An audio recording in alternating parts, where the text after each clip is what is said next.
امروز قراره در مورد قتل‌های اسنوتاون صحبت بکنیم. ولی برخلاف تصورتون داستان ما از اسنوتاون شروع نمیشه، بلکه از اینالای کوینزلند استرالیا باید داستانمون رو شروع کنیم.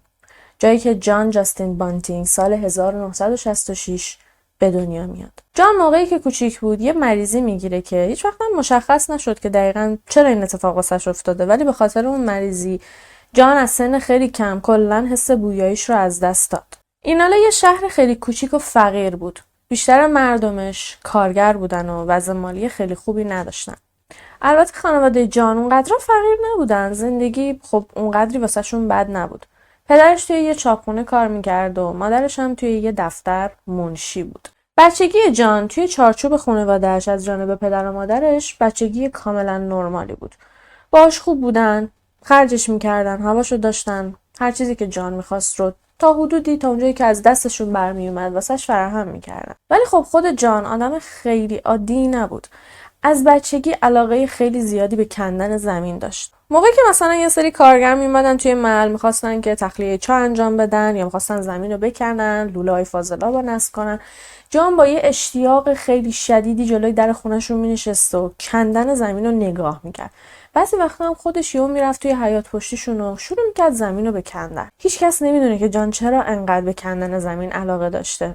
البته جان هم به کندن زمین علاقه داشت، هم به این که بدونه زیر زمین چه خبره. دوست داشت بدونه به جز فاضلاب و جک و جونور اون زیر چی هست. جان تو دبیرستان یهو به درس شیمی و آناتومی علاقمند شد. البته این فقط در حد علاقه بود. اونجور نبود که فکر کنید جان آدم خیلی باهوشی بوده یا درسش خیلی خوب بوده. نه، درسش حقیقتا خوب نبود، اما خب به این چیزا خیلی علاقه داشت. به جز این به انواع مولکولای شیمیایی و مواد شیمیایی خیلی علاقه داشت، مخصوصاً به انواع و اقسام اسیدهای مختلف. جان علاقه خیلی زیادی هم به ستاره شناسی داشت. از ستاره‌های توی آسمون عکس می‌گرفت و توی اتاقش یه تاریخ‌خونه واسه خودش درست کرده بود. خودش میرفت عکس‌ها رو ظاهر می‌کرد. خب تا اینجای داستان میشه تقریباً گفت که جان آدم عادی بود. خب علایقش که حداقل نرمال بود و واسه یه پسر بچه چیز عجیب غریبی نبود. ولی خب جان در کنار علایق مثبت و معصومانه‌اش یه سری علایق خیلی ترسناک هم داشت. یکی از علایقایی که کلاً جان از بچگی تا حتی بزرگسالی و بعد بزرگسالی هم همیشه درگیرش بود و دنبالش می‌کرد، علاقش به حیوان‌آزاری بود. کسایی که تو استرالیا زندگی میکنن اینو میدونن که چقدر اونجا عنکبوت زیاد هست، انواع و اقسام مختلفش.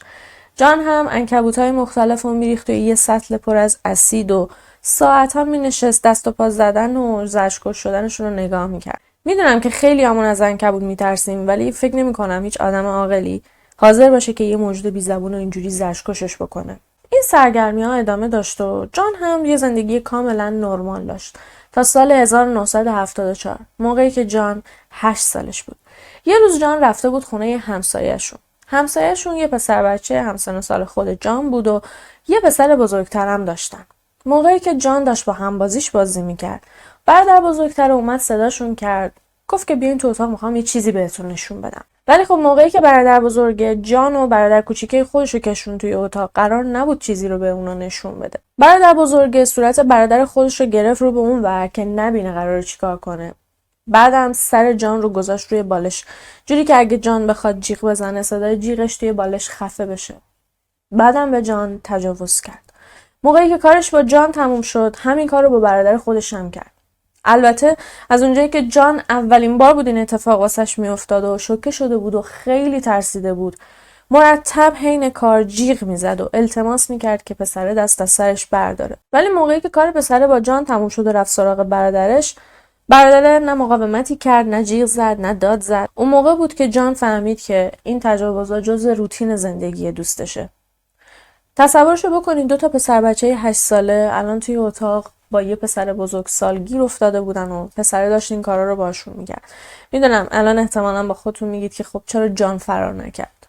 نمیدونم، 8 سالگیمو زیاد یادم نیست که بهش فکر کنم اگه یه زمانی همچین اتفاقی واسم میافتاد واکنشم چی بود. فکر کنم انقدر آدم بترسه که اون لحظه مغزش فرمون نده. شاید هم پسر در قفل کرده بوده، واقعا هیچ کس نمیدونه. ولی خب اتفاقی که بعدش میفته از اینم بدتره.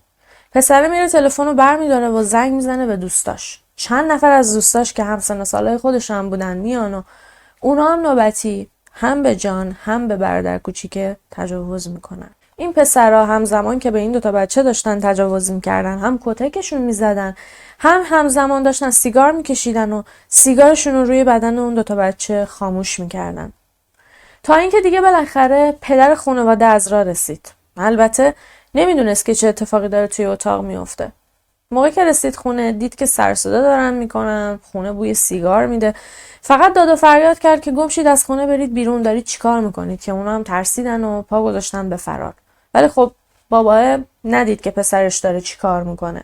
جان موقعی که رسید خونه فهمید که خیلی دیر شده. چندین ساعت بود که اون پسرها خفتشون کرده بودن و اون کارا رو باشون انجام داده بودن. موقعی که رسید خونه متوجه شد که مادرش عصبانی توی آشپزخونه وایساده و زل زده بهش.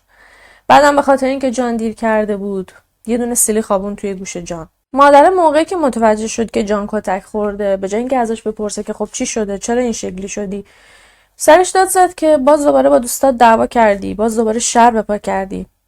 خلاصه بعد از اینکه نطق مادر تموم شد، جان رفت توی دستشویی. رفت سراغ دستمال توالت و چند تا دستمال توالت برداشت، گذاشت روی مقعدش. بعد موقعی که دستمالا رو برداشت و بهشون نگاه کرد، متوجه شد که دستمال پر از خون شده. مقعد جان پاره شده بود. جان انقدر دستمال رو اونجا نگه داشت تا بالاخره خونریزیش بند اومد. یه چند وقتی گذشت. درسته که خب از نظر جسمی حال جان خیلی بهتر شده بود، ولی این مسئله روی روحیش تاثیر خیلی منفی گذاشت. خب هر کسی باشه تاثیر منفی روش میذاره، چه برسه به یه پسر بچه 8 ساله. حس جان بیشتر از این که حس این باشه که یه بلایی سرش اومده، این که یه نفر بهش ظلم کرده، حس خجالت بود. واقعا از خودش بدش میومد. با همون سن کم، با اون ذهن بچگیش فکر میکرد که الان درگیر یه رابطه، مثلا از این رابطه هایی که همجنسگراها با هم دارن شده، چه حالا ناخواسته چه حالا از روی میل خودش، از خودش چندشش میشد. یه چیزی رو الان بگم، این حرفای من نیست که فکر کنید حالا من دارم در مورد روابط همجنسگراها میگم که بده یا فلانه، ولی این حسی بود که جان اون لحظه پیدا کرد. کلا ذهنیت جان از اون موقع اینجوری شکل گرفت که همجنسگراها و پدوفیلا در واقع یکسانن، مثل هم دیگن، که خب البته اینطور نیست، با هم دیگه فرق میکنن، ولی خب ذهنیت جان اینجوری شده بود.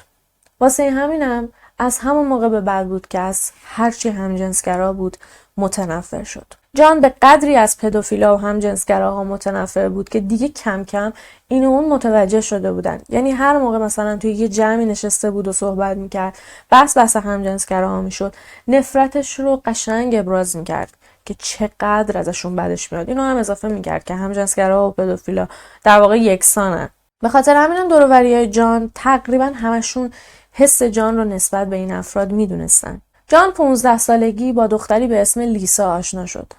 اولین بار بود که توی زندگیش با یک نفر رابطه جنسی برقرار میکرد، به جز اون اتفاقی که واسش افتاده بود. به خاطر همینم خب چون ناشی بود و بلد نبود، دختره توی همون ماهای اول رابطهشون ناخواسته باردار شد. جان بچه رو نمیخواست، ولی خب دختره قرار نبود بچه رو بندازه.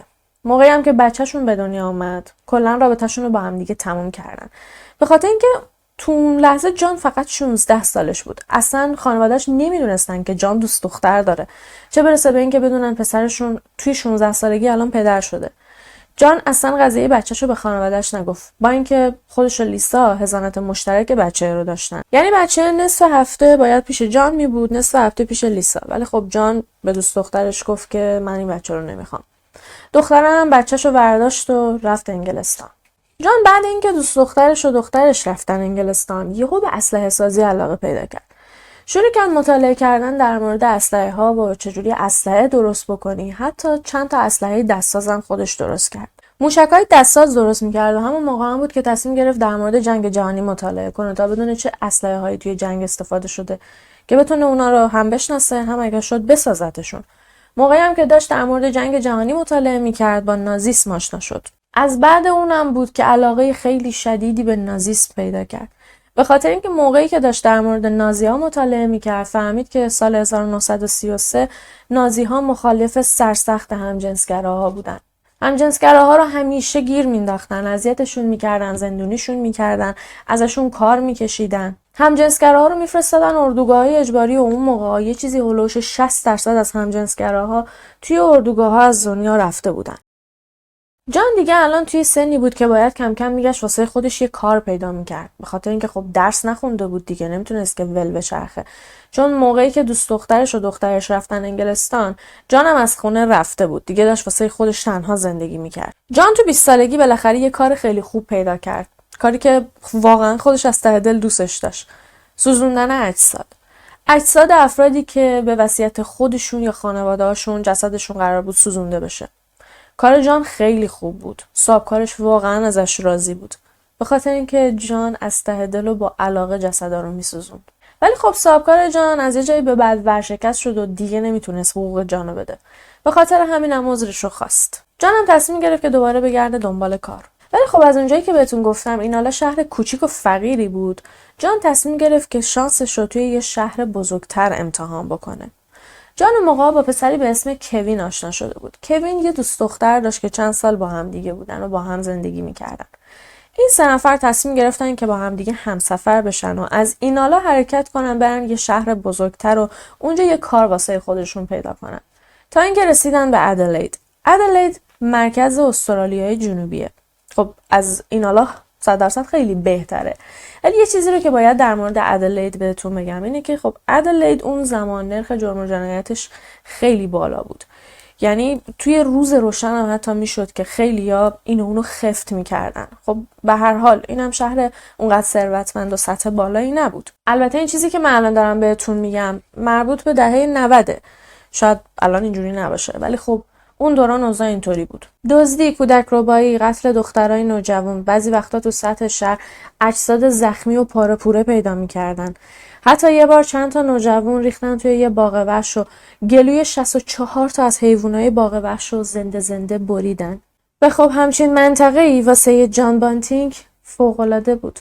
دقیقاً همون جایی بود که جان دنبالش میگشت. اولا که کسی جان رو اونجا نمیشناخت. دوما جان میتونست خیلی کارا توی ادلید انجام بده. تو ادلید جان و کوین و دوست دختر کوین با هم دیگه توی یه خونه زندگی میکردن. جان توی یه کشتارگاه تونست یه کار پیدا بکنه. کارش تیکه تیکه کردن اجساد حیوونا بود. کاری که جان واقعا بهش افتخار میکرد. حتی بعضی وقتا موقعی که داشت در مورد شغلش پیش بقیه صحبت میکرد یکم هم غلوف میکرد که چجوری با جزئیات تمام تعریف میکرد چطوری مثلا یه حیوان رو سلاخی میکنه، لاشه حیوان رو آویزون میکنه، تیکه پارش میکنه تا موقعی که خون حیوان کامل از توی بدنش خارج بشه. اینا رو با آب و تاب و عشق و علاقه تعریف میکرد. جان واقعا سر کار موقعی که حیونا رو میکشت و تیکه میکرد از کارش لذت میبرد. ولی خب این فقط محدود به محل کارش میشد. تا اینکه جان یه بار تصمیم گرفت که این هیجانی که توی کار تجربه میکنه رو یه بار هم بیرون از محل کارش امتحان بکنه. کوین و دوست دخترش یه سگ تریر خیلی کوچولو داشتن. یه روز که از خونه رفته بودن بیرون و جان با سگ توی خونه تنها بود، بردش توی حیاط پشتی و گلوشو برید و کشتش. بعدم جسدشو برد بیرون از شهر خاکش کرد. موقعی که کوین و دوست دخترش رسیدن خونه ازش پرسیدن که سگشون کجاست. جان گفت که اطلاع ندارم، احتمالاً از خونه فرار کرده. از اونجایی که علایق و سلایق جان مرتب در حال تغییر بود، یهو به آهنگری علاقه پیدا کرد. توی کارگاه آموزشی آهنگری ثبت نام کرد. اونجا با یه دختری به اسم ورونیکا تریپ آشنا شد. عکسی از ورونیکا موجود نیست. ورونیکا اون موقعی که جان باهاش آشنا شد 18 سالش بود. یه دختری که درس نخونده بود، یعنی میشه گفت بی‌سواد بود، از طرفی خیلی هم ساده بود. نمیشه گفت مشکل ذهنی چیزی داشته، نه واقعا اینطور نبود، ولی خب ورونیکا واقعا آدم ساده لوحی بود، خیلی ساده لوح بود. جان و ورونیکا با هم دوست شدن و بعد از اینکه 8 ماه از دوستیشون گذشت با هم دیگه ازدواج کردن. ولی خب آه تو بساط نداشتن. مجبور شدن بعد ازدواجشون برن خونه کوین و دوست دخترش زندگی کنن. یعنی الان 2 تا زوج داشتن توی یه خونه کوچولو با هم زندگی میکردن. ولی بعد یه مدت جان و ورونیکا پولاشون رو جمع کردن و اساس کشی کردن، رفتن خونه شماره 203 جاده واترلو. جاده واترلو تو حومه ادلید بود، توی شهر سالزبری. جان و ورونیکا کم کم با همسایه‌هاشون معاشرت کردن و با رابرت وگنر و بری لین آشنا شدن. رابرت و بری یه زوج همجنسگرا بودن. حالا احتمالاً تعجب میکنید که جانی که انقدر از همجنسگراها نفرت داره چرا با این 2 نفر دوست شده. خب باید یه توضیح کوچولویی در مورد این 2 نفر بهتون بدم. موقعی که رابرت وگنر 6 ماهش بوده، پدرش ولشون میکنه و میره. الان رابرت مونده بود و یه خواهر که یه ذره از خودش بزرگتر بود و مادرشون. زندگی خیلی سختی داشتن. مادر سخت کار میکرد تا بتونه از بچه‌هاش مراقبت بکنه. انقدر زندگی واسه رابرت سخت بود که یه بار توی 7 سالگی قرصای خواب‌آور مادرشون میخوره که خودکشی کنه که خب البته نجاتش میدن. یه بارم توی 13 سالگی متاسفانه یکی از دوستای خیلی نزدیک خانوادگیشون بهش تجاوز میکنه. از بعد قضیه تجاوز رابرت از ناراحتی کلاً ترک تحصیل میکنه. توی 13 سالگی دیگه مدرسه نمیره. از اون موقع به بعدم بود که چند روز میرفت از خونه بیرون میموند و مادر هم در به در دنبالش. بعضی وقتا زنگ میزد به پلیس، رابرتو برش میگردوندن خونه، ولی خب رابرت باز دوباره از خونه میرفت. تا اینکه بالاخره موقعی که رابرت 14 سالش بود تصمیم گرفت که مادرشو با کسی که توی تمام این مدتی که از خونه فرار میکرده میرفته پیشش آشنا کنه. یه مرد 30 ساله به اسم بری لین. رابرت موقعی که 13 سالش بود با بری دوست شده بود که خب بری لین اصلا آدم درستی نبود. یه مجرم سابقه دار بود که چندین بار به پسر بچه های زیر سن قانونی دست درازی کرده بود. مادر رابرت خب این مسئله رو نمیدونست، ولی خب همون لحظه‌ای که چشش افتاد به بری فهمید که پسر 13 سالش با همچین مردی دوست شده و خونش میره، خب خیلی ترسید. التماس میکرد به بری که دست از سر رابرت برداره، ولی خب از اونجایی که مادر رابرت میتونست از نظر قانونی بری رو بندازه زندان به خاطر اینکه بچه‌شو اغفال کرده، موقعی که رابرت 14 سالش بود و بری 31 سال با همدیگه فرار کردن. کلا انگار آب شدن رفتن زیر زمین، رفتن یه گوشه قایم شدن تا بتونن راحت به این رابطهشون ادامه بدن. ولی خب چند سال گذشت و موقعی که رابرت 18 سالش بود و از نظر قانونی میتونست خودش انتخاب بکنه که با بری یا هر کس دیگه زندگی بکنه، دوباره برگشتن به ادلید. رابرت موقعی که برگشت ادلید رفت خونه خودشون. مامانش توی این سالها ازدواج کرده بود. ناپدری رابرت میدونست که رابرت توی تمام این سالها با یه مرد زندگی میکرده. اونم از همجنسگراها خیلی بدش میومد. با خاطر همینم با رابرت اصلا رابطه خوبی نداشت. برای همینم انقدر اذیتش کرد و انقدر بهش سخت گرفت که رابرت تصمیم گرفت از خونه بره. از خونه رفت و این بار دیگه با خیال راحت با بری همخونه شد. بری لین در کنار همجنسگرا بودن کراس درسر هم بود. کراس درسر به افرادی میگن که نمیدونم، شاید کلمش قشنگ نباشه، به قولی بهشون میگن زنونه پوش. یه سری افرادی که خب همجنسگرا هستن بعضی وقتا هم لباس زنونه میپوشن، آرایش میکنن، لاک میزنن. یه روزایی دلشون میخواد حالت عادی باشن، همون تیپ و استایل مردونه داشته باشن. یه روزایی هم نه، خودشون شکل دخترا میکنن. به این افراد میگن کراس درسر. موقع‌هایی که بری تیپ و استایل دخترونه میزد، بقیه ونسا صداش میکردن که این منو یاد پرونده تریسی ویگنتن میندازه. بری و رابرت هر دوتاشون هم بی سواد بودن، هم شغلی نداشتن. کمک هزینه دولتی میگرفتن. به خاطر همینم خب وقتشون خیلی آزاد بود. دنبال یه فرصتی بودن تا برن بشینن کنار جان و با جان صحبت کنن. خب قبلتر گفتم که خیلی عجیبه که چرا جان باید با این دو نفر دوست بشه. حقیقتا موقعی که جان این دوتا رو دید، اولش به حالت تنفرآمیز و چندش این دو نفر نظرش رو جلب کردن، طبق اون دیدگاهی که در مورد همجنسگراها داشت. اوایل که داشت باشون آشنا میشد از جفتشون خیلی بدش میومد، ولی یه مدت که گذشت و کم کم فهمید این دو نفر کی هستن، از رابرت دیگه بدش نمیومد، ولی همچنان از بری نفرت داشت، به خاطر اینکه معتقد بود بری رابرت رو از راه به در کرده. یه جورایی به خیال جان رابرت قربونی شده بود که خب تا حدودی من با جان توی این زمینه موافقم، به خاطر اینکه رابرت موقعی که با بری آشنا شد خیلی کوچیک بود. بری واقعا رابرت رو گوله‌ای زد. کم کم این سه نفر با هم دیگه خیلی صمیمی شدن و بعدها مارک هیدن هم به جمعشون اضافه شد. از مارک هیدن چیز خیلی زیادی نمیدونیم جز اینکه مادر شیزوفرنی حاد داشت. مرتب توی آسایشگاه‌های مختلف بستری بود. موقع‌هایی هم که خونه بود انقدر بچه‌هاشو اذیت می‌کرد که دوباره برش میگردوندن توی آسایشگاه. مارک هیدن یه برادر بزرگتر از خودش هم داشت که برادرش تصادف میکنه و از دنیا میره. یه مدت مارک همراه با باباش توی کارخونه اتومبیل سازی کار میکردن که بعد از 2 سال به خاطر اینکه از اونجا دزدی کرده بود اخراجش میکنن. در مورد مارک هیدن چیز دیگه ای نمیدونیم جز اینکه در حال حاضر که با جان و رفیقاش آشنا شده متأهله و اسم همسرش هم الیزابته. جان با ستاره رفیق جدیدش خیلی خوب بود، ولی همونطور که بهتون گفتم از بری اصلا خوشش نمیومد. وقتی هم که میخواست توی جمعای دیگه در مورد بری صحبت کنه بهش میگفت فریک، عجیب غریب. این افرادی که الان با جان دوست شده بودن همشون آدمای کم سوادی بودن. به خاطر همینم حرفای جان خیلی روشون تاثیر میذاشت. جان نظرش در مورد همجنسگراها و پدوفیلا رو جلوی دوستای جدیدش هم میگفت. کم کم اونا هم خیلی تحت تاثیر قرار گرفتن. مخصوصا مارک هیدن هم از یه جایی به بعد مثل جان معتقد بود که همجنسگراها و پدوفیلا یکسانن و ازشون متنفر بود. حتی رابرت هم با وجود اینکه همجنسگرا بود و داشت با بری زندگی میکرد، ولی وقتی که به حرفای جان فکر میکرد به این نتیجه میرسید که خب واقعا اشتباهه. اینکه رفته با یه مرد دوست شده اصلا کار درستی نیست.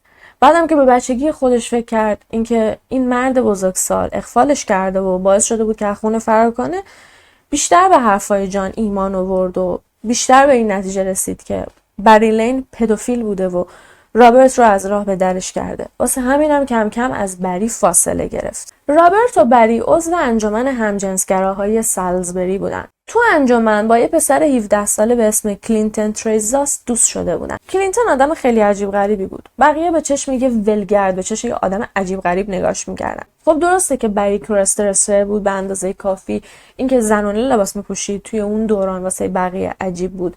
اما خب کلینتون یکم زیاده روی میکرد توی این مورد. اگه پرونده گوردن نورتکات رو دیده باشید یادتون بیاد. اونجا بهتون گفتم گوردن نورتکات آدمی بود که لباسای رنگی منگی میپوشید، شلوار مثلا قرمز، کت بنفش، مثلا تیشرت زرد. واسه همینم بقیه یه جور خاصی نگاش میکردن. الان این اتفاق هم داشت واسه کلینتون میافتاد.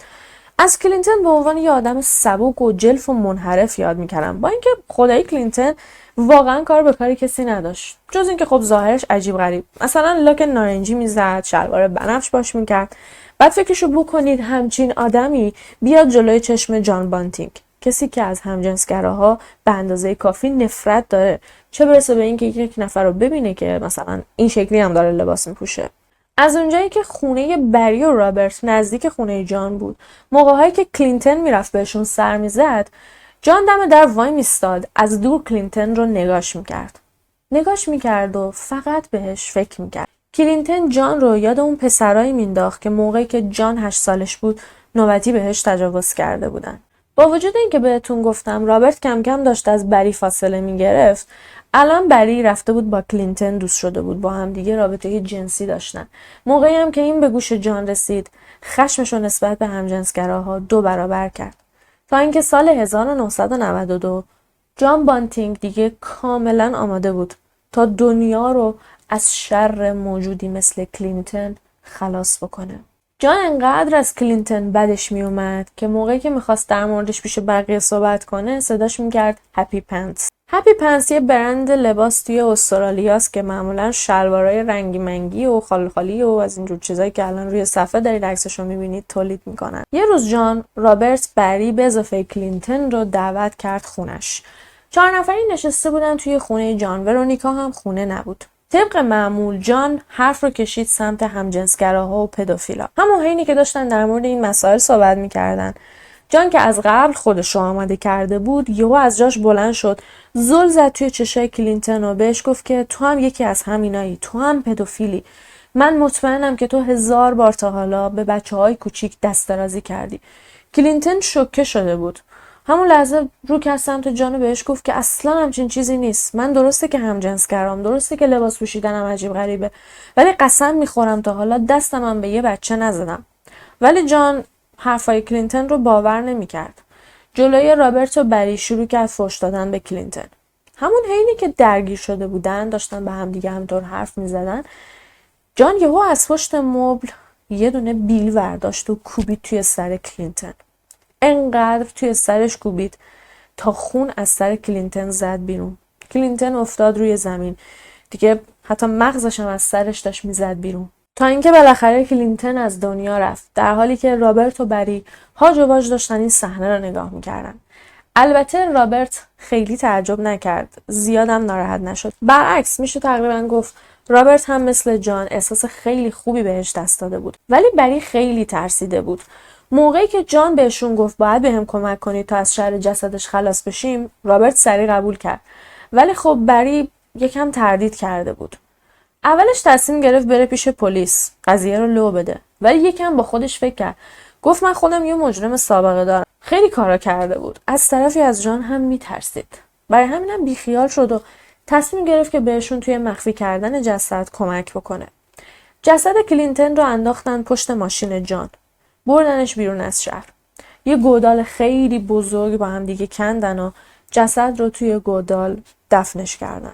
کلینتون هم بچگی خیلی زیاد خوبی نداشت. موقعی که 3 سالش بود، والدینش هم کلینتون هم برادرش رو گذاشته بودن پرورشگاه. اونا هم توی خونه‌های موقت آواره بودن تا اینکه دیگه بالاخره کلینتون 16-17 سالش که شده بود از پرورشگاه زده بود بیرون و واسه خودش مستقل شده بود. البته خب خواهر برادرهای اینور اونور داشت. یه خواهر داشت به اسم شری که چند وقت بعد از اینکه کلینتون به قتل رسید مرتب زنگ می‌زد خونه کلینتون، ولی میدید کسی تلفن رو ور نمی‌داره. ولی بقیه اقوامش اصلا نگران کلینتون نشدن. به خاطر حالا سر و وضعش و به خاطر حالا چیزایی که دوست داشت با خودشون میگفتن شاید حالا کلینتون سرش به سنگ خورده، چه میدونم توبه کرده، از این شهر رفته یه جایی و گم و گور شده، میخواد حالا مثل آدم زندگی کنه. چون خب اون دوران هر کسی با این چیزا موافقت نمی‌کرد. همین الانش هم خیلی ها موافقت نمی‌کنن، ولی خب اون دوران خیلی بدتر بود. نگرانش نشدن در کل، ولی خواهرش شری خیلی نگران شده بود. بعد از اینکه چند بار زنگ زد و کلینتون جوابشو نداد، تصمیم گرفت که بره بهش سری بزنه. شری موقعی که رسید در خونه کلینتون متوجه شد که کلینتون خیلی وقتی که اجاره خونه‌شو نداده. رفت با صاحبخونه کلینتون صحبت کرد. صاحبخونه در خونه رو واسش باز کرد. شری رفت توی خونه، متوجه شد که خونه خیلی به هم ریخته. کلینتون آدم ترتمیز و مرتبی بود. امکان نداشت که بذاره خونش به این وضع در بیاد. کنسروای نصف خورده شده روی اوپن بودن. خونه پر از کثافت بود، پر از حشره. خیلی اوضاع خونه ناجور بود.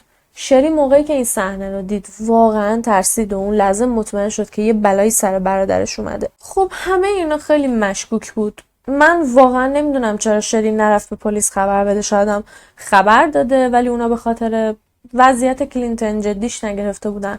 واقعا اطلاع ندارم. ولی چیزی که میدونم اینه که 3 سال بعد از قتل کلینتون بود تا بالاخره مادرش تصمیم گرفت گزارش گم شدنش رو به پلیس بده. که این خیلی واسه من ناراحت کننده است که چطوری یه خانواده میتونن انقدر راحت از ناپدید شدن و بیخبر بودن از بچه‌شون بگذرن. 2 سال گذشت و جسد کلینتون هنوز پیدا نشده بود و توی این 2 سال هم جان بانتینگ دست به هیچ قتل دیگه‌ای نزده بود. حالا چرا خونه کلینتون به هم ریخته بوده؟ جان قبل از اینکه کلینتون رو بکشه متوجه شده بود که هر چقدر هم کار میکنه حقوقش واقعا کافی نیست. در حالی که رابرت و بری داشتن کمک هزینه دولتی میگرفتن و زندگیشون هم خیلی خوب بود. یعنی اون پولی که از دولت میگرفتن 2 برابر حقوقی بود که جان در ازای زحمت کشیدن به دست می آورد. واسه همینم جان تصمیم گرفت که دیگه سر کار نره. جان از یه جایی به بعد استعفا داد و مثل رابرت و بری کمک هزینه دولتی میگرفت. موقعی که کلینتون رو کشتن رفتن توی خونش رو هر چی که داشت رو برداشتن. هم پولاش رو برداشتن، هم مشخصاتش و مدارکش رو برداشتن که کمک هزینه دولتی اونو هم بتونن بگیرن. یه چیزی رو الان باید بهتون بگم. از اینجا به بعد داستان افراد زیادی رو خواهید دید که کمک هزینه دولتی میگیرن. براتون ممکنه سوال پیش بیاد که یعنی چی؟ چرا همه آدمایی که توی این پرونده‌ان کمک هزینه میگیرن؟ به خاطر اینکه این منطقه‌ای که کلا اینا توش زندگی میکردن، این اتفاقا داشت توش میافتاد، منطقه خیلی فقیری بود. اکثرا افرادی بودن که حالا یا از کار افتاده بودن یا مشکل دار، یا کارگیرشون نمی اومده، یا همین که خب زندگیشون سخت بوده. به خاطر همینم اکثر افرادی که قراره در موردشون صحبت بکنیم یا معلول هستن یا کمک هزینه میگیرن. در مورد ورونیکا همسر جان گفتم که آدم ساده‌ای بود، مشکل دار نبود. اما خب خیلی ها میگن که بهره هوشی پایینی داشته. جان بعد از اینکه توی اون 2 سال مرتکب هیچ قتلی نشد با خانمی به اسم الیزابت هاروی آشنا شد. اسم همسر مارک هیدن هم الیزابته. الیزابت هیدن. الان هم جان با خانمی به اسم الیزابت هاروی آشنا شده. این دوتا رو با هم دیگه قاطی نکنید. میدونم ممکنه قاطی بکنید چون واقعا خود من خیلی این دوتا رو با هم دیگه قاطی میکنم، ولی خب ما فعلا با همسر مارک کاری نداریم. از الان به بعد من وقتی که میگم الیزابت بدونید منظورم دوست دختر جانه. الیزابت یه خانم سن‌بالا بود که چند بار هم تا حالا ازدواج کرده بود. حاصل این چند تا ازدواج هم 3 پسر بود. الیزابت موقعی که با جان آشنا شد، جان هنوز همسر ورونیکا بود.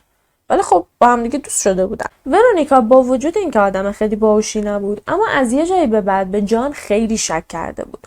جان رفتاراش مشکوک بود. هم این که به شک کرده بود که احتمالاً با یه زن دیگه رابطه داره، هم یه کوچولو در مورد کشته شدن کلینتون به جان شک کرده بود. ولی خب جان زیاد نه بهش محل میداد، نه هم این که وقتی که ورونیکا ازش میپرسید که تو چرا کار نمیکنی و چرا فقط کمک کسی نمیگیری، جواب درست حسابی بهش نمیداد. تا اینکه ورونیکا خسته شد و از خونه جان رفت و با اقوامش زندگی میکرد. به خاطر همینم الان دیگه خونه خالی شده بود. جان ورداشت الیزابت و پسرای الیزابت که همشون هم بزرگ بودن و آورد توی خونه. هر جا هم مینشست به بقیه میگفت که الیزابت همسرشه، پسرای الیزابت هم پسر خونده هاشن. الیزابت موقعی که اومد با جان هم خونه شد، 2 از پسراشو با خودش آورد. یکی از پسراش با پدر خودش زندگی میکرد. پسرایی که با خودش ورشون داشت آوردشون خونه جان، یکیشون ترویود بود، یکیشون هم جیمی ولاسکس. جان کم کم با پسرای الیزابت صمیمی شد و متوجه شد که موقعی که این 2 بچه کوچیک بودن، پدر تروی به جفتشون تجاوز کرده. از همون موقع به بعدم بود که به خاطر همون پیش زمینه هایی که دیگه میدونید و لازم به تکرارشون نیست، سعی کرد که از این 2 بچه مراقبت بکنه. البته تروی خیلی با جان نمیشه گفت صمیمی بود، اما جیمی خیلی زود تحت تاثیر حرفای جان قرار گرفت.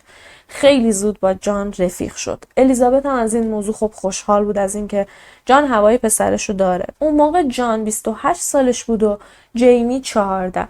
از اون موقع به بعدم جان رو عمو جان صدا میکرد. جان هر موقع جیمی رو میدید یاد بچگی خودش میافتاد. همیشه به این فکر میکرد که جیمی هم دقیقاً مثل جان توی بچگی قربانی تجاوز یه پدوفیل شده. واسه همینم خیلی ازش مراقبت میکرد. جان جیمی رو ور می‌داشت میبرد توی حیاط پشتی خونه. چند تا سگ و گربه رو هم از توی کوچه جمع میکرد میبرد جلوی جیمی، گلوشون رو میبرید. بعدم زیر چشی جیمی رو نگاه میکرد تا واکنشش رو ببینه. درسته که لحظه‌ای که جیمی این صحنه‌ها رو میدید خیلی میترسید، ولی پیش خودش فکر میکرد که احتمالاً جان داره تستش میکنه. میخواد ببینه که جیمی چقدر شجاعه.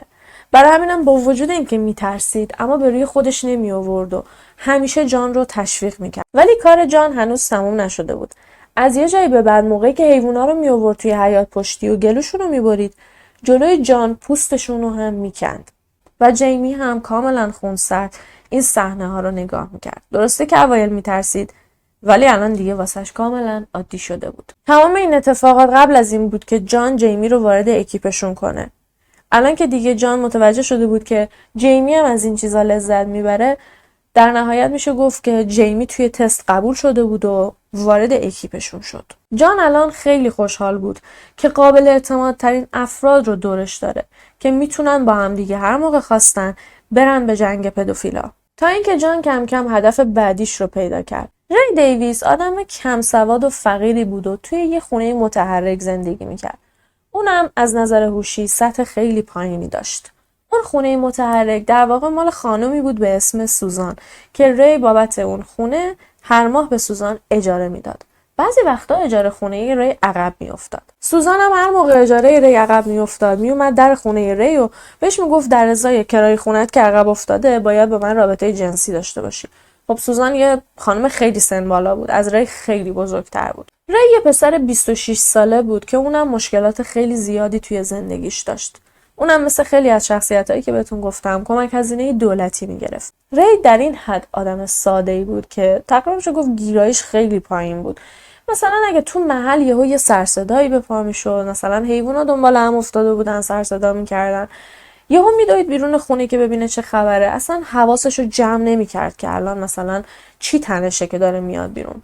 بعضی وقتا میشد حتی لخت مادرزاد یهو میپرید بیرون، نه اینکه قصد و غرضی داشته باشه ها. خونه سوزان نزدیک همین خونه متحرک بود. یه بار نوه سوزان داشت توی محوطه بازی میکرد که یه اتفاقی افتاد، یه سر و صدایی شد.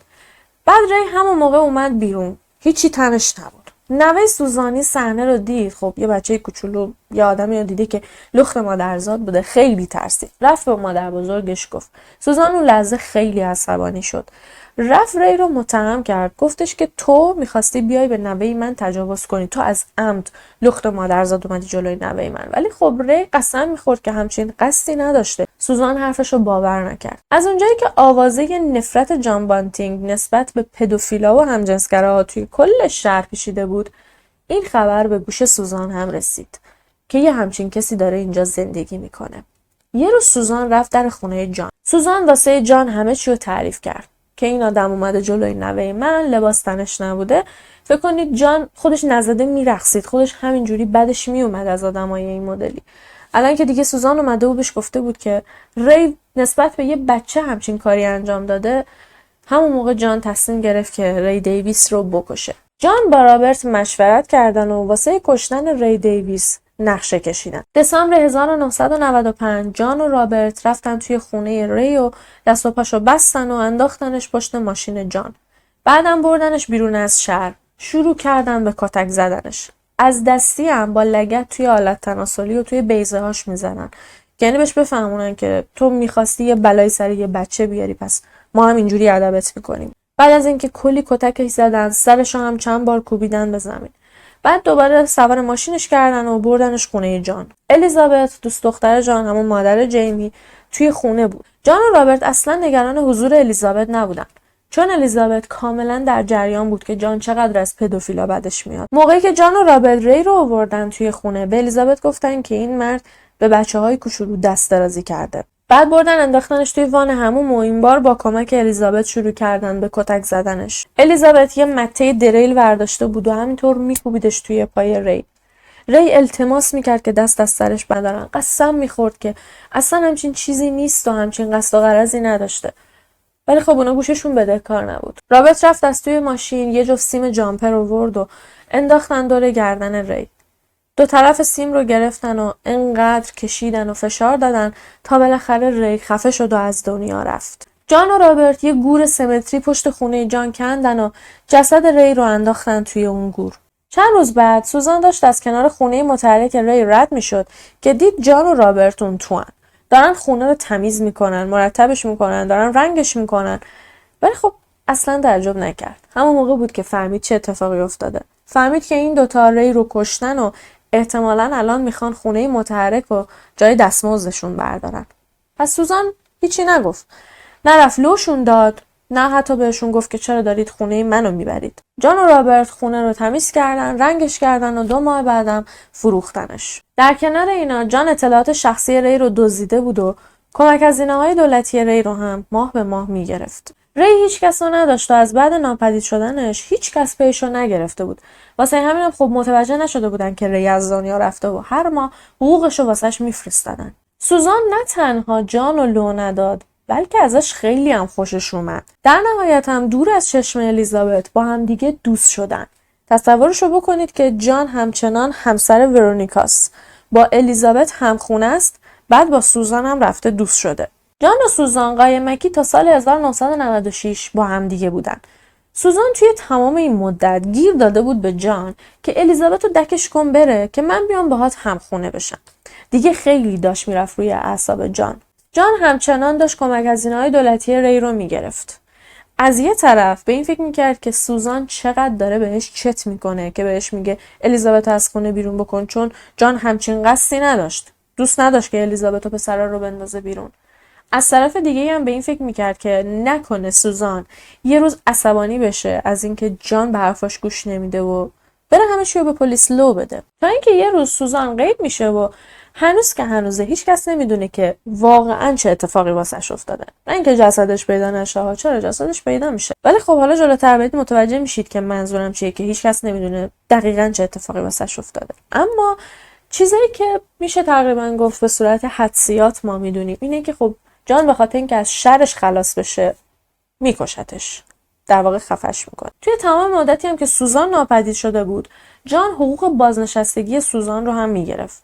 الان داشت حقوق بازنشستگی سوزان رو میگرفت، کمک هزینه دولتی ری رو هم میگرفت. ولی خب سوزان مثل ری بیکس و کار نبود، بچه داشت، فک و فامیل داشت. همه سراغشون می اومدن از جان میگرفتن، چون میدونستن که جان و سوزان با هم دیگه دوستن. جان همیشه میگفت که هیچ اطلاعی از سوزان نداره. بعدها هم ادعا میکنه که یه روز که کنار سوزان نشسته بوده، سوزان سکته قلبی میکنه و از دنیا میره. یعنی جان نکشتتش. ولی خب از اونجایی که جان میخواسته حقوق سوزان رو بگیره، میره جسد سوزان رو مخفی میکنه که کسی نفهمه سوزان فوت کرده، که حقوقش قطع نشه. ولی خب داستان این نبود. در واقع جان و رابرت با هم دیگه سوزان رو کشته بودن. جسدش رو هم با ساتور تیکه تیکه کرده بودن. بقایای سوزان رو توی چند تا کیسه زباله ریخته بودن و توی حیاط پشتی خونه جان دفنشون کرده بودن. دقیقاً بغل جسد ری. تا اینکه بالاخره یکی از آشناهای سوزان به پلیس خبر داد. پلیس رفت خونه سوزان رو گشت. همون صحنه رو دیدن که شری توی خونه برادرش کلینتن دیده بود. خونه به هم ریخته، گربه‌های سوزان گشنه و تشنه بودن که این از سوزان بعید بود. سوزان عاشق حیوونا بود، مخصوصا گربه‌هاشو میپرستید. امکان نداشت بذاره بدون آب و غذا بمونن. ولی خب دیگه تا الان جان تونسته بود یه چیزی هولوش $17,000 از حقوق سوزان رو بگیره. الان دیگه پول کافی داشتن. واسه همین هم تصمیم گرفتن که از سالزبری برن موری بریج، یه شهری 90 کیلومتر اون طرفتر. موقعی که اومدن توی خونه جدید، جان و الیزابت و پسرها ارتباط خیلی نزدیکی با هم دیگه داشتن. خیلی به هم اعتماد داشتن. از طرفی یکی از دوستای جیمی به اسم گوین پورتر هم اومده بود، داشت باشون زندگی میکرد. البته گوین اینجور نبود که بیاد توی خونه کنارشون زندگی کنه. گوین توی ماشین خودش میخوابید و ماشینش رو پارک کرده بود توی حیاط خونه جان و الیزابت. سال 1997 برنامه مجرمین تحت تعقیب استرالیا داشت از تلویزیون پخش میشد. همون موقع جان و جیمی و الیزابت پای تلویزیون بودن. توی برنامه عکس کلینتن رو نشون دادن که یهو جان پوزخند میزنه و رو میکنه سمت الیزابت و جیمی و بهشون میگه که این هنر دست منه. این آدم یه پدوفیل بود و من دنیا رو از شرش خلاص کردم. اما موقع هم الیزابت با افتخار رو میکنه سمت جان و بهش میگه که کار خیلی خوبی کردی. توی برنامه اعلام کردن که بقایای جسد کلینتن پیدا شده، ولی هنوز موفق نشده بودن که قاتلش رو بگیرن. موقعی که گفتن هنوز قاتلش دستگیر نشده، جیمی هم با افتخار به جان نگاه کرد. جیمی داشت از ته دل به عمو جانش افتخار میکرد که یه آدمو کشته و تونسته اینقدر راحت قصر در بره. یه روز موقعی که جان و جیمی داشتن با هم دیگه صحبت میکردن، سر درد و دل جیمی باز شد و به جان گفت که موقعی که کوچیک بودن برادرش تروی بهش دسترازی کرده. با اینکه رابرت و جان از همدیگه خیلی دور شده بودن، ولی خب با تلفن ارتباطشون رو نگه داشته بودن. رابرت میگشت قربانی‌های بعدی رو پیدا میکرد، بعد زنگ میزد به جان و آمارشون رو بهشون میداد. جان یه دیوار خونش رو اختصاص داده بود به همین افراد. اسم اون دیوار رو گذاشته بود دیوار عنکبوتی. دیوار عنکبوتی یه اصطلاح استرالیایی در مورد پدوفیلاست. جان مشخصات این افرادی که رابرت بهش معرفی میکرد و روی دیوار عنکبوتی مینوشت. بعد دقیقاً مثل این کاری که کاراگاه‌ها انجام میدن، با یه سری نخ اینا رو به هم وصل میکرد. حالت بولتین بورد درست کرده بود واسه خودش. شماره این افراد رو هم گیر آورده بود که اکثراً همجنسگرا بودن. جان زنگ میزد بهشون و کلی حرف بارشون میکرد. جیغ میزد پشت تلفن که تو آدم بچه بازی هستی، تو چشم داری به بچه ها، بهتر خودت بری خودتو بکشی وگرنه میرن به پلیس لط میدم. اونا هم خب نمیدونستن کی داره بهشون زنگ میزنه. تنها کاری که میکردن این بود که گوشی رو قطع بکنن. ماها گذشت و دیوار عنکبوتی همینطور داشت پرتر و پرتر میشد.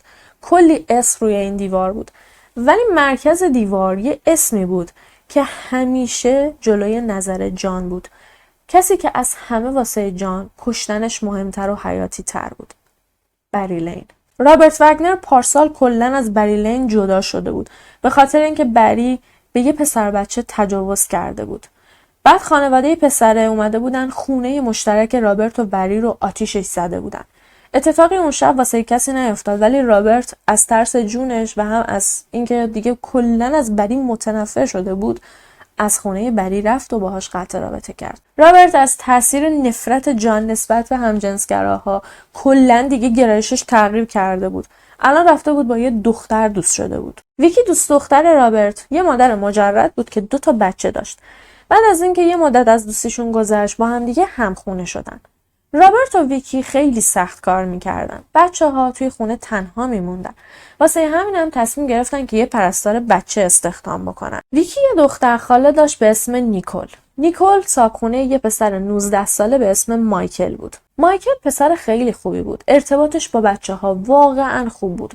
دور و بریاش خیلی دوستش داشتن، اما خب اونم همجنسگرا بود و از طرفی ظاهر اونم عجیب غریب بود، اونم لاک میزد، اونم شلوارای عجیب غریب پاش میکرد، ولی خب ترسی هم نداشت از اینکه به بقیه بگه که گرایشش چیه و سبک زندگیش چجوریه. معمولا هم افراد همونجوری که بود میپذیرفتنش. مایکل توی 14 سالگی بهش تجاوز شده بود و به خاطر همینم از خونه رفته بود و مستقل شده بود. مایکل به واسطه نیکول با ویکی آشنا شده بود و الان رابطه خیلی نزدیکی باهاش داشت. وقتی که ویکی دید مایکل ارتباطش با بچه‌هاش خوبه، تصمیم گرفت که مایکل رو به عنوان پرستار بچه بیاره توی خونه. البته همطور که ما میدونیم رابرت اصلا از این موضوع خوشحال نبود، از اینکه یه پسر، اونم از نوع همجنسگرا، داره از بچه‌های ویکی مراقبت میکنه. با وجود اینکه رابرت خودش یک عمر همجنسگرا بود، ولی خب الان در حال حاضر اصلا از این افراد خوشش نمیومد. بهار 1997 رابرت و ویکی از سر کار برگشتن خونه که همون لحظه دیدن مایکل یکی از بچه‌های ویکی رو گرفته و دستشو گذاشته روی دهنش. رابرت و ویکی از دیدن این صحنه وحشت کردن. بدترین فکرها به ذهنشون رسید. ولی خب مایکل واسهشون توضیح داد که ما داشتیم با هم دیگه بازی می‌کردیم، یه جوری مثل گرگم به هوا. یکی از بچه‌های ویکی خیلی جیغ و داد می‌کرده. به خاطر همینم مایکل جلوی در دهنشو گرفته بوده که بچه‌ها جیغ نزنه. حالا خدا میدونه، منم اونجا نبودم که بدونم واقعا مایکل راست میگه یا نه. اما خب هرچی هم که بود، رابرت اصلا از این قضیه خوشحال نشد و حرفای مایکل رو اصلا باور نکرد. به خاطر همینم اسم بعدی که رفت روی دیوار عنکبوتی اسم مایکل بود. ولی رابرت و جان صبر کردن تا بالاخره نیکول رفت مسافرت. به خاطر اینکه نیکول بالا سر خونه مایکل زندگی میکرد. میخواستن کلا ساختمون خالی بشه. موقعی که نیکول میخواست بره مسافرت، مایکل رفته و بهش گفته بود که من میخوام جابجاشم، برم توی یه خونه کوچیک‌تر. نیکول هم از اونجایی که باهاش خیلی صمیمی بود بهش گفته بود که باشه، وقتی برگشتم جابجا شو، اما الان اگه واسط امکان داره وسایلتو کلا جمع کن بیار توی خونه من، مدتی که من مسافرتم توی خونه من باش، مواظب خونم. مایکل هم همین کارو کرد، وسایلشو جمع کرد و رفت خونه نیکول هم رفت مسافرت. سپتامبر 1997 جان و رابرت میدونستن که الان مایکل توی خونه نیکول تنهاست. پس رفتن توی خونه نیکول، دست و پای مایکل رو بستن، سوار ماشینش کردن و با خودشون بردنش. مایکل رو بردنش خونه جان، کتکش زدن، شکنجش کردن، بعدم خفش کردن. این بار رابرت و جان جسد مایکل رو تیکه تیکش کردن، ولی نمیخواستن دفنش کنن، یه برنامه دیگه واسش داشتن. جان از قبل یه بشکه پلاستیکی 55 گالونی که میشه معادل ایچ سولوش 200 لیتر 208 لیتر تهیه کرده بود و توش را هم هیدروکلوریک اسید ریخته بود. بقایای جسد مایکل رو ریختن توی بشکه، ولی موقعی که میخواستن در بشکه رو ببندن، یکی از پاهای مایکل زده بود بیرون. در بشکه بسته نمیشد. به خاطر همینم جان پای مایکل رو قطع کرد و بالاخره موفق شد که در بشکه رو ببنده. بعدم بشکه رو بردن گذاشتن توی گاراژ خونه جان. بعدم از اون طرف رفتن خونه نیکول و لختش کردن. هر چیز قیمتی و با ارزشی که بود که میتونستن بفروشنش رو از خونه نیکول ورداشتن.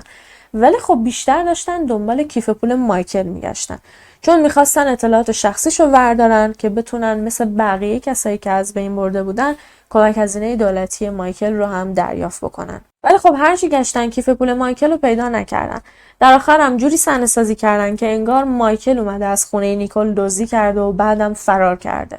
نیکول موقعی که از مسافرت برگشت و خونش رو تو اون وضعیت دید، دقیقا همون فکری رو کرد که جان و رابرت توقع داشتن بکنه، اینکه احتمالاً مایکل بهش نارو زده و از خونش دزدی کرده. ولی نیکول کیف پول مایکل رو زیر تشکش پیدا کرد. خب این خیلی واسش عجیب بود. اگه مایکل هدفش دزدی از خونه نیکول بوده، چرا کیف پولش رو بعد جا بذاره؟ کیف پولی که هم مدارکش توش بود، هم پولای نقدش. از طرفی نیکول خیلی با مایکل جور بود.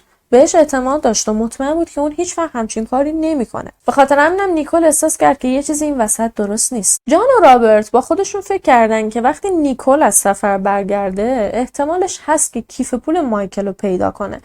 به خاطر همینم به هر شکلی که بود می‌خواستن اون کیف پول رو از نیکول بگیرن. رفتن سراغ یکی از دوستای مایکل که اتفاقا خواهرزاده زن مارک بود.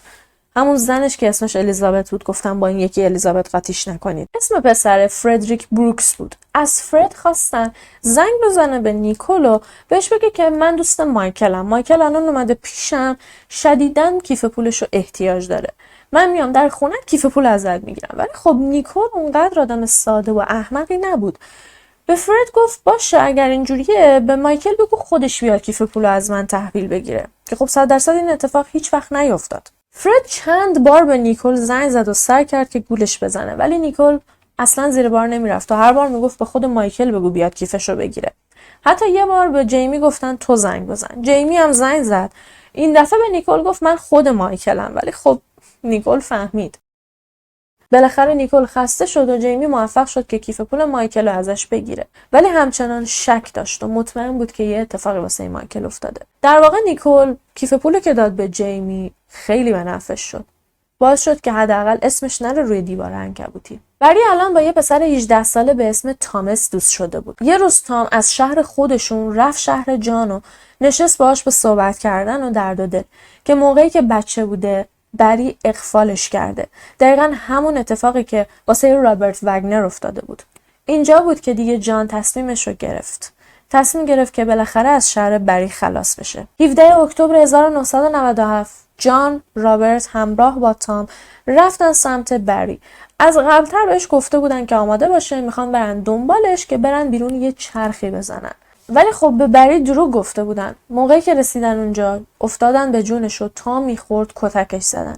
ولی این بار جان یه برنامه جدید داشت. جان رفت تلفن خونه بری رو آورد و بهش گفت که همین الان زنگ بزن به مادرت. بری زنگ زد به مادرش و بهش گفت که کلاً میخواد از اون شهر بره، میخواد با همه قطع رابطه کنه و دنبالش نگردن. تو همون حینی هم که بری داشت این حرفا رو به مادرش میزد، جان یه ضبط صوت آورده بود و این مکالمه رو ضبط میکرد. بعد از اینکه تلفن بری تموم شد، نوبتی با انبار دست انگشتای بری رو خورد کردن. بعدم ناخناشو از انگشتاش جدا کردن. بعدم خفش کردن، جسدشو تیکه تیکه کردن و بقایای جسدشو ریختن توی یه بشکه جدید. توی اون بشکه جدید هم هیدروکلوریک اسید ریختن و بشکه رو گذاشتن کنار بشکه مایکل. یکی از دوستای بری گزارش گم شدنشو به پلیس داد. اینا هم اضافه کرد که در مورد قتل کلینتون بری قبلا بهش گفته. ولی از اونجایی که جان صدای بری رو ضبطش کرده بود و دونه دونه زنگ زده بود به اقوام بری و اون ضبط صوت رو روشن کرده بود و روی پیغامگیرشون واسهشون پیغام گذاشته بود که آره من دارم میرم کوینزلند، مزاحمم نشید، میخوام با همه قطع رابطه کنم. پلیس موقعی که رفت با فک و فامیلای بری صحبت کرد، اونا همه گفتن که آره بری واسه ما روی پیغامگیرمون پیغام گذاشته که داره میره و نمیخواد کسی دنبالش بگرده. واسه همینم پلیس دیگه در مورد بری پیگیری نکرد. بعد از اینکه بری رو از بین بردن، تامس رفت با رابرت و ویکی هم خونه شد. یه روز ویکی از حیاط پشتی خونش صدای جیغ شنید.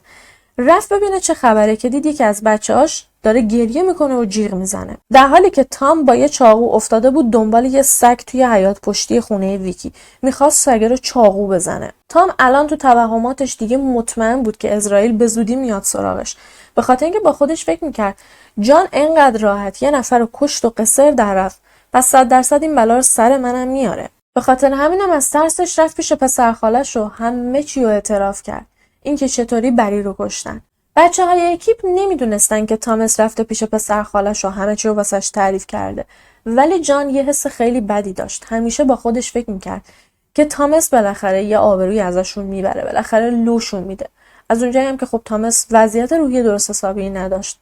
جان باید دست به کار میشد و یه کاری میکرد. تصمیم گرفت که یه خودکشی جعلی را بندازه. نوامبر 1997 جان، رابرت به اضافه جیمی تامس رو بردن پشت تپه های ادلید. یه طناب انداختن دور گردنش و مجبورش کردن بره بالای یه جعبه چوبی وایسه. موقعی که تامس رفت بالای جعبه وایساد، جعبه رو از زیر پاش کشیدن و بعدم مردنش رو تماشا کردن. نقشه جان گرفت. بعدها که پلیس جسد تامس رو پیدا کرد، به این نتیجه رسیدن که تامس خودکشی کرده.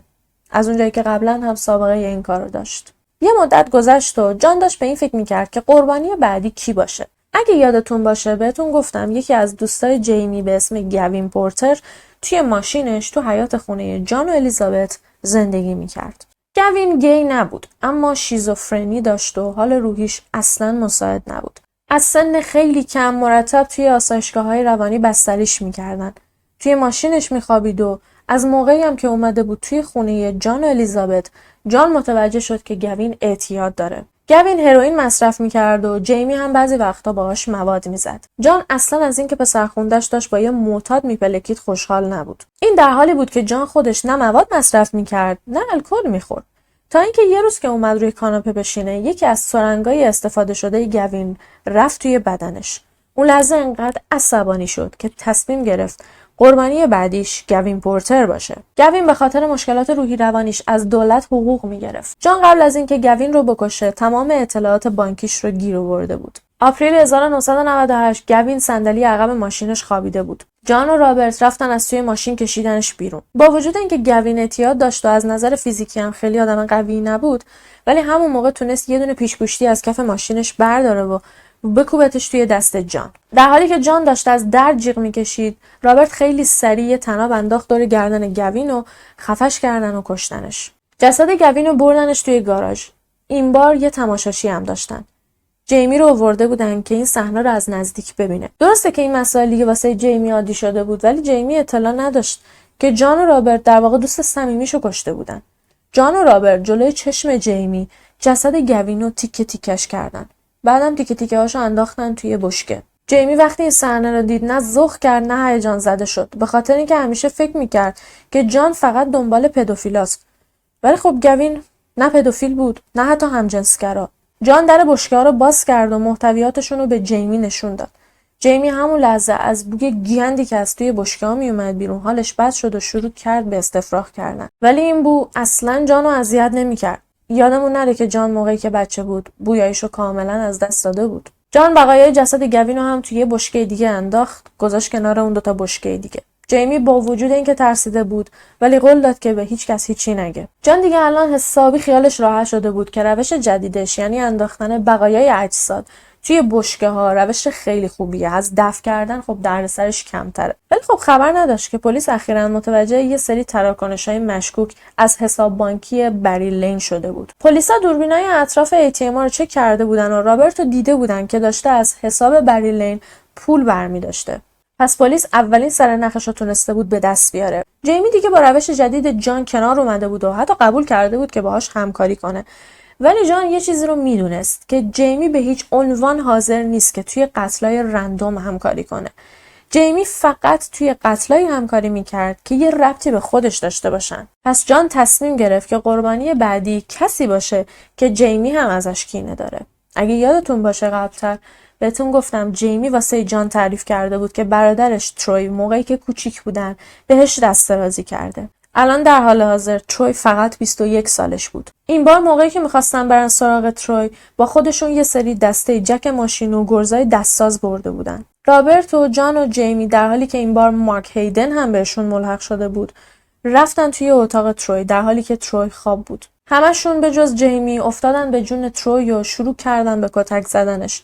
جیمی در حالی که گرزش توی دستش بود گوشه اتاق نشسته بود و با ترس و وحشت کتک خوردن داداشش رو نگاه میکرد. بعد تروی رو که دیگه آشلاش شده بود بردن توی حموم و انداختنش توی وان. جان ضبط صوتش رو روشن کرد و تروی رو مجبور کرد که باهاشون صحبت کنه که صداش ضبط بشه. حین صحبت کردنم اجازه نداشت اسماشون رو بگه. مثلا اجازه نداشت به جان بگه جان. باید با یه سری القاب مثل خدا، مثل سرور، مثل قربان، مثل رئیس خطابشون میکرد. جان با یه انبردست انگشت بزرگه پای تروی رو گرفته بود و تهدیدش کرد که اگر وسط صحبت اشتباهی اسمشون رو بگه و القابشون رو خطاب نکنه انگشت پاشو خورد میکنه. تروی دقیقاً مثل بری لین یه داستان جعلی تعریف کرد که قراره بره یه جای دور، قراره بره ناپدید بشه. اونا هم صداشو ضبط کردن که بعدها زنگ بزنن به دور اطرافیای تروی و این صدا رو واسهشون روی پیغامگیرشون بذارن. بعدم تروی رو هم خفه کردن و مثل بقیه انداختن توی بشکه. درسته که جیمی احساس بدی داشت و از اینکه توی قتل برادرش دستار ناراحت بود، ولی احساس گناه جیمی وقتی از بین رفت که فهمید میتونه حقوق داداشش رو به جای اون بگیره و خرج هروئینش بکنه. بعد قتل تروی کم کم جان احساس کرد که الیزابت همسر مارک هیدن یه چیزایی فهمیده. انگار بهشون شک کرده بود. الیزابت یه خواهر به اسم جودی داشت که جودی میشد مادر فردریک بروکس که قبلتر بهتون گفتم. همون کسی که زنگ میزد به نیکول که وانمود میکرد دوست مایکل و میخواست بره در خونه نیکول کیف پول مایکل رو بگیره. فردریک یه پسر 18 ساله با زریپوشی خیلی پایین بود و بنا به دلایل کاملا نامعلوم جان یهو احساس کرد که فردریک پدوفیله. ولی ما میدونیم که داستان این نیست و جان فقط هوس کرده بود که دوباره آدم بکشه. 17 سپتامبر 1998 رفتن سراغ فرد. قبل از اینکه بکشنش، جان می‌خواست یه برنامه کاملا جدید رو روی فرد پیاده بکنه. جان به بیضه های فرد برق با ولتاژ خیلی بالا وصل کرد. بعدم یه فشفشه رو فرو کردن تو مجرای ادرار فرد. فشفشه رو بعدش روشن کردن. بعدم یه سرنگ پر از آب و به یکی از بیضه هاش تزریق کردن. فرد دیگه نتونست تحمل بکنه و از دنیا رفت. از اونجایی که جان هیچ بویی رو احساس نمی‌کرد، بقیه بهش گفته بودن که کم کم توی گاراژ داره یه بوهای خیلی بدی میپیچه، بوی همون بشکه‌ها. به خاطر همین هم تصمیم گرفتن که این بار جسد فرد رو ببرن خونه مارک بذارن تا یه جای جدید پیدا بکنن. جان بعد از اینکه کلی گشت موفق شد که ساختمون یه بانک متروکه رو توی شهر اسنوتاون تو استرالیای جنوبی پیدا بکنه. اسنوتاون یه شهر خیلی کوچولو و خلوت بود. انقدر خلوت که دیگه همون چند هزار جمعیتی هم که داشت کم کم داشتن از شهر میرفتن. ببینید چقدر شهر متروکه بود که یه بانک متروکه شده بود، یعنی مردم حتی بانک هم نمیرفتن. جان هم رفت ساختمون بانک رو اجاره کرد. بعد از یه روز تو اکتبر 1998 جان و جیمی داشتن با ماشین توی خیابونا میچرخیدن که چششون افتاد به یه پسری که داشت از کنار پیاده رو رد میشد. پسر یکی از پاهاش میلنگید و یه دستشون هم اینجوری گرفته بود. دیدید بعضیا دستشون مشکل داره، معلولا دستشون رو اینجوری میگیرن. گری اودوایر یه پسر 29 ساله بود که 5 سال قبل توی یه تصادف خیلی وحشتناک این اتفاقا واسش افتاده بود. به خاطر وضعیت فیزیکیش هم از دولت پول میگرفت. گری از بعد تصادف به جز مشکلات فیزیکی، مشکلات روحی خیلی زیادی هم واسش به وجود اومده بود. توی حرف زدن مشکل پیدا کرده بود، لکنت داشت. به خاطر همینم خیلی‌ها از دور و برش رفته بودن.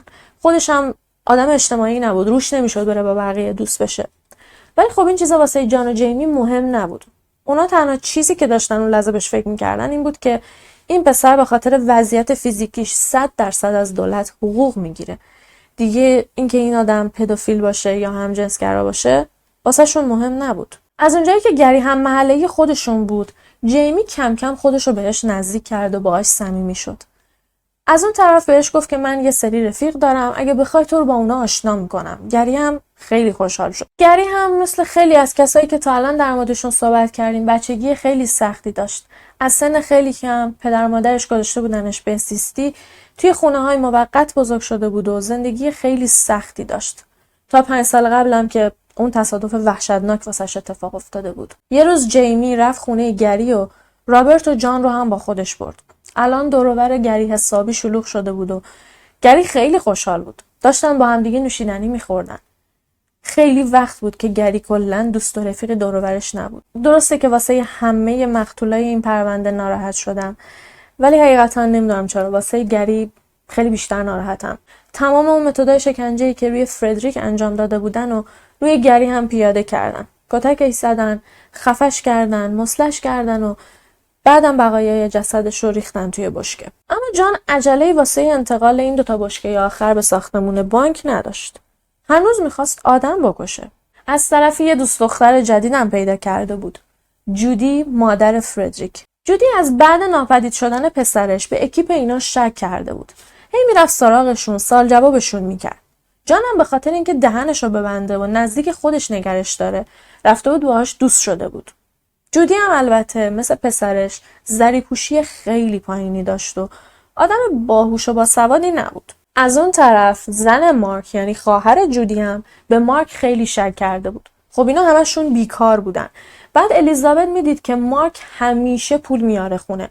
بهش میگفت چجوریه که تو کار نمی کنی ولی همیشه پول داری. تا اینکه 20 نوامبر 1998 جان جودی رو راضی کرد که یه چند ساعتی مارک رو با خودش ببره بیرون.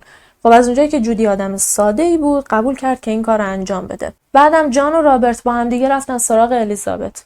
کشتنش و بعدم انداختنش توی بشکه. موقعی که مارک برگشت دید زنش نیست. هرچی دنبالش میگشت هیچ کس ازش خبر نداشت. از جانم پرسید. جان بهش گفت که حقیقتا زنت اومده بود سراغ من به من پیشنهاد رابطه جنسی داده بود. منم بهش تشر زدم و باش دعوا کردم.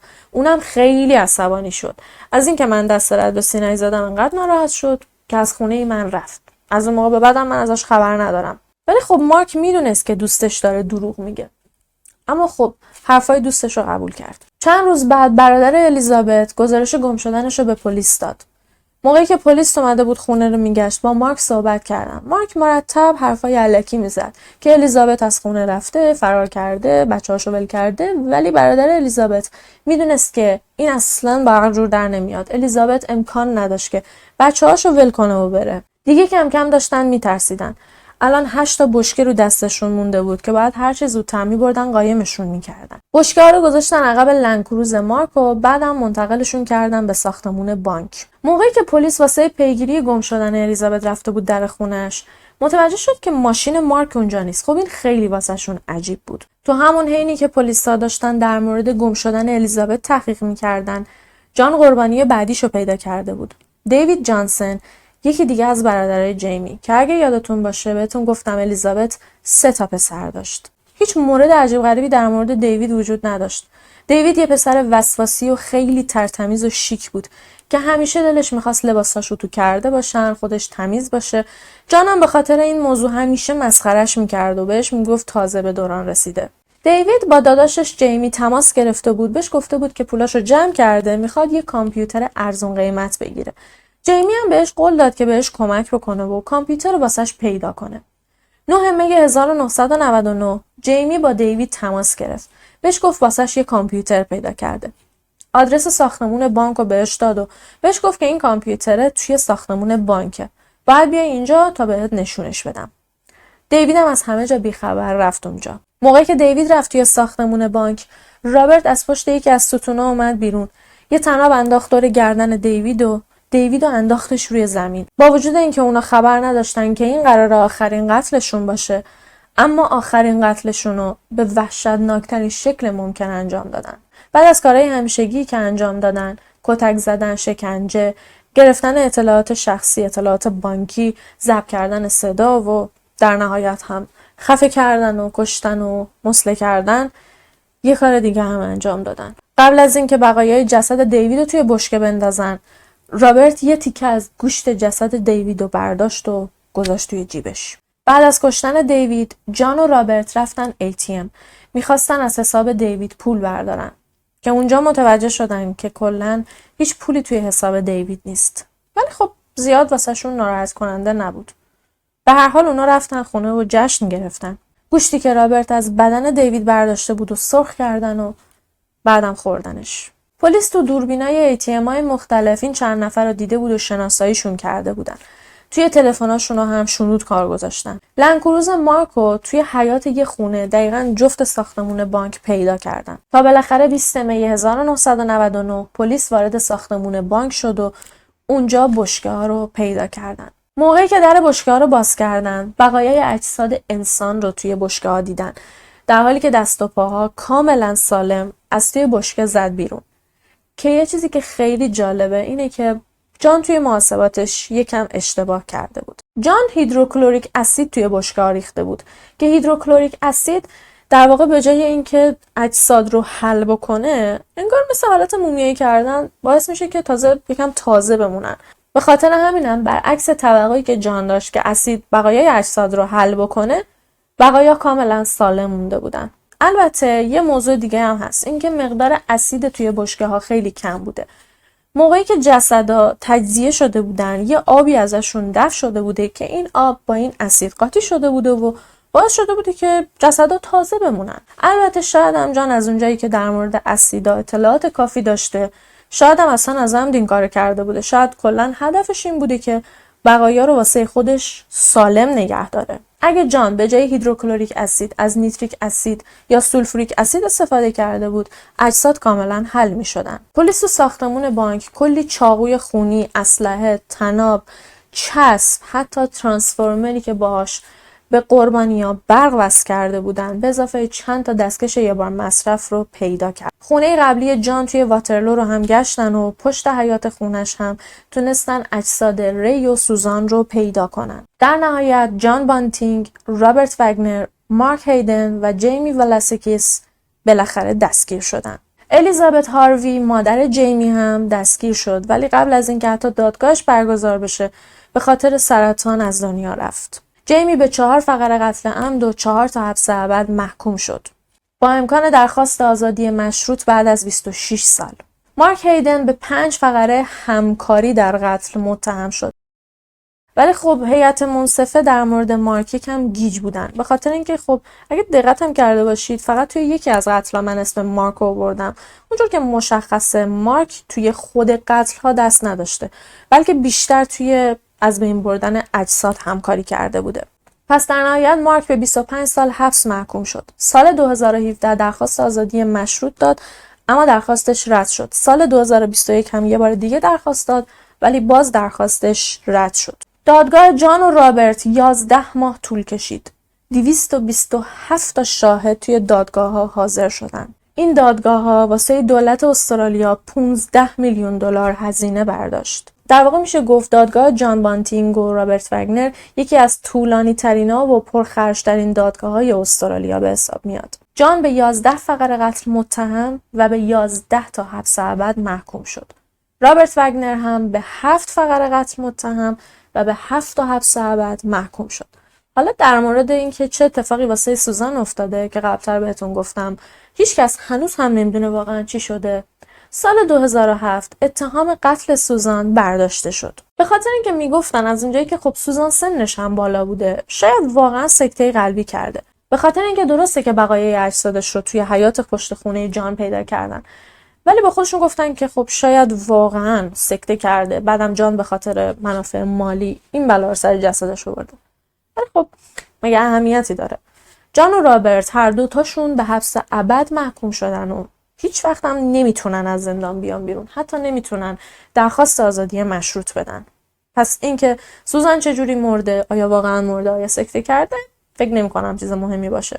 جان و رابرت هنوز که هنوز به عنوان بدترین قاتلای سریالی استرالیا شناخته میشن. با وجود اینکه فقط یه دونه از قتل‌ها توی خود اسنو تاون اتفاق افتاد، همون قتل آخر، ولی این پرونده به پرونده قتل‌های اسنو تاون معروفه. در آخر میخوام یه کامنت خیلی جالبی رو که دیدم بهتون بگم. یه نفر نوشته بود چرا جان بانتینگ موقعی که بزرگ شد تمام این بلاهایی که سر این افراد آورد و نرفت سر اون افرادی در بیاره که تو 8 سالگی بهش تجاوز کرده بودن.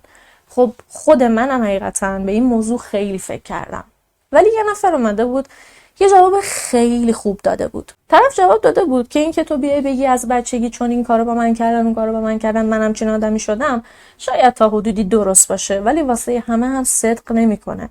این افراد دوست داشتن که آدم بکشن و کشتن. اگه دقت کنید از یه جایی به بعد کلا سیر داستان عوض شد. دیگه جان و اکیپش به این که طرف پدوفیله یا همجنسگرا فکر نمی‌کردن. دیگه فقط و فقط به خاطر لذت و منافع مالی این کارا رو می‌کردن. در آخر این که امیدوارم شب خوبی داشته باشید و مرسی که این ویدیو رو هم تا آخر تماشا کردید.